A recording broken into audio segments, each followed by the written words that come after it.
Excuse me. Good morning on this great day. I'm so glad to be in your presence once again, thanking the Lord and blessing Him for the opportunity to share His word and trusting me to share His word. So this morning around 1:17, the Lord woke me up this morning and I began to pray. Um, and I haven't really, I guess I can say, I haven't really been able to pray like I know how to pray, but I still pray.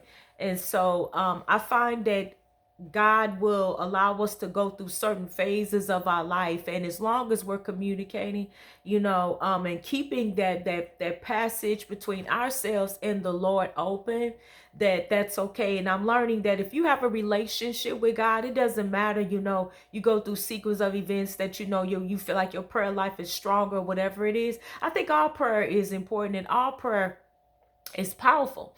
And so the Lord this morning, um, he began to speak so much that I had to go run and get my journal book.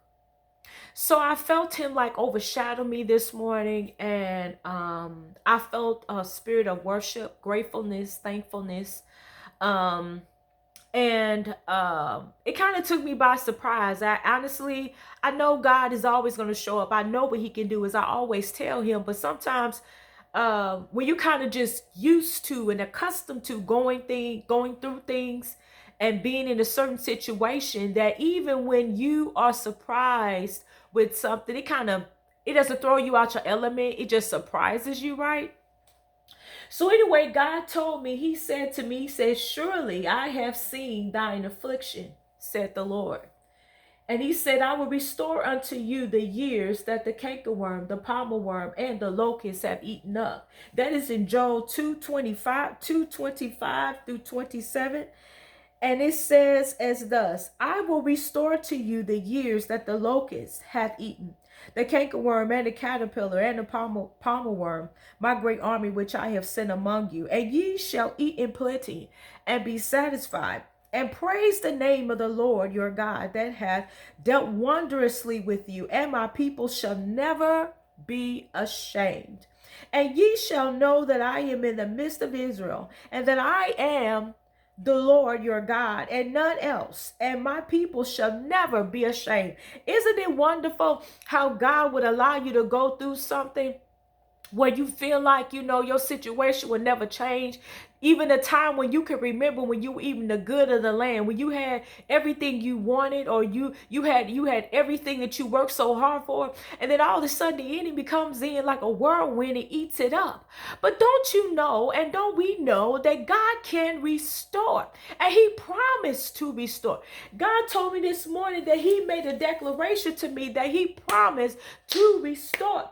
And He repeated to me, He said, "It is over." Come on, somebody. God said, "It is over. It is over. Whatever you're going through, it is over. It is finished," said the Lord. God said that, He said that your health will spring forth speedily. And He said there will be no more delay. The angels are on their way. He said, "Rejoice and be exceedingly glad. I have heard thee, and I will surely answer thee," God said to me. And He had said to me also in Job, He gave me Job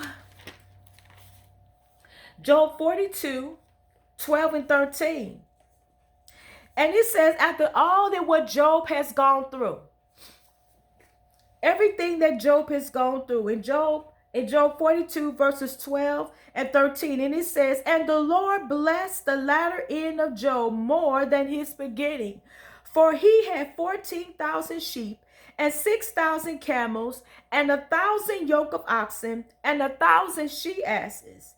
He had also 7 sons and 7 daughters." If you remember all that what Job went through some things that I have never even heard of a man or a woman being able to survive. I don't know many Jobs ever in my life. I've never known any that have been able to survive the impact that the enemy did to him, where the enemy actually was saying that he wanted to tempt Job, because he didn't know that God already put in Job what he needed to be able to survive his greatest attack.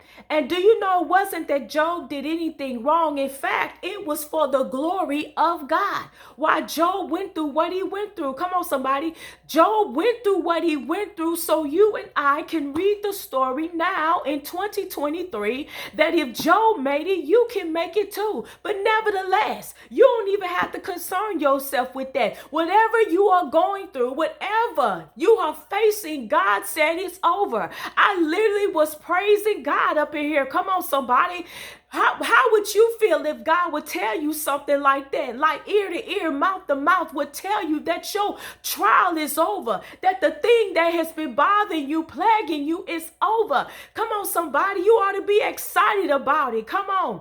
I heard in the spirit that God said, and I don't say nothing unless God says it. I even asked God that this same word, Lord, should I share to the people? And he said yes. And God said that it is over. Yeah, it is finished.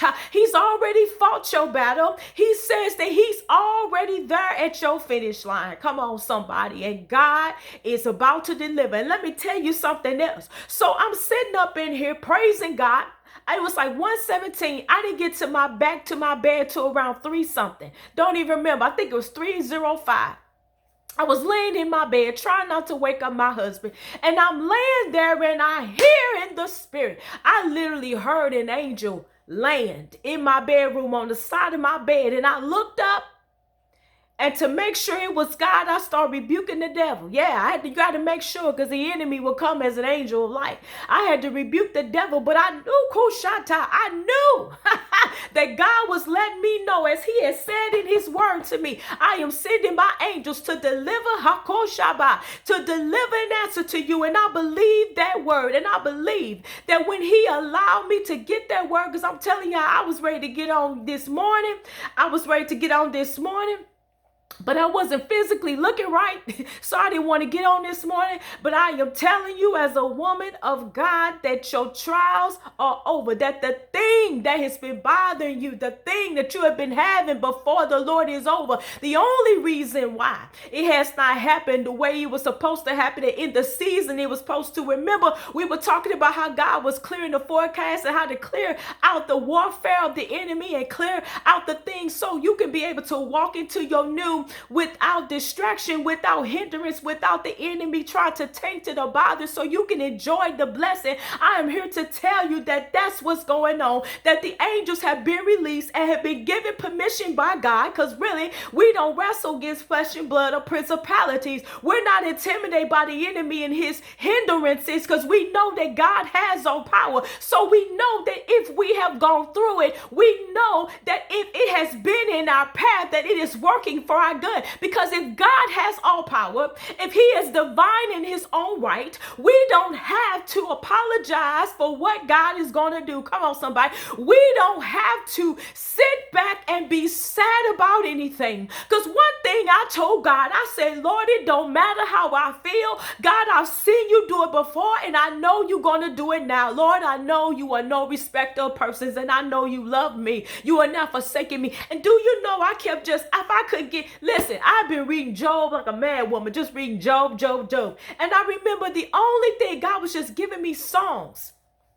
He was giving me songs of deliverance, just songs of deliverance. He wouldn't say anything to me, just songs of deliverance. But that's when you know, and me and my husband was just talking about that yesterday. He said, that's when you know you are on the verge of a breakthrough. That's when you know that God is about to move on your behalf. Come on, somebody. That's when you know that you are on the verge of a breakthrough. And God said that he is going to restore more. You think you have seen greatness. You think you have seen good. You think that you have seen God do the best he's going to do in your life. But no, sir, no, ma'am. You have not seen what God is going to do. Did he not say it, that he restored his latter better than his beginning? Come on, somebody. I remember it was months and seasons where I was dreaming about checks. I was dreaming about literally God sending checks to our home, checks. And everything that was being sent to my life was contrary to what God said. But it don't matter what the enemy say. We trust in God. You know, we trust in what God says and what he says about us, and he cannot fail. God is not a jealous, mean, lying entity. He is altogether lovely and wonderful. He cannot lie. Before there was anything, there was I am. Everything that's good and perfect came from him. Everything else that was not came from the enemy. And we thank him on today. Be encouraged on today. It is over. If you can believe that, the word will come to pass. You're going to see the evidence real soon. Moshata. You are going to see the evidence real soon. Listen to what I'm telling you. If I be a woman of God, some of y'all going to see the evidence this week. Some of y'all gonna see the evidence all through the course of this month, and some of y'all gonna see the evidence month by month, day by day, moment by moment. You gonna see a difference in your life. And once again, God has won the victory. God has done it. He is great. High and lifted up. Be blessed on today. Be encouraged on today. Keep your head lifted high, for you belong to the King. Be blessed.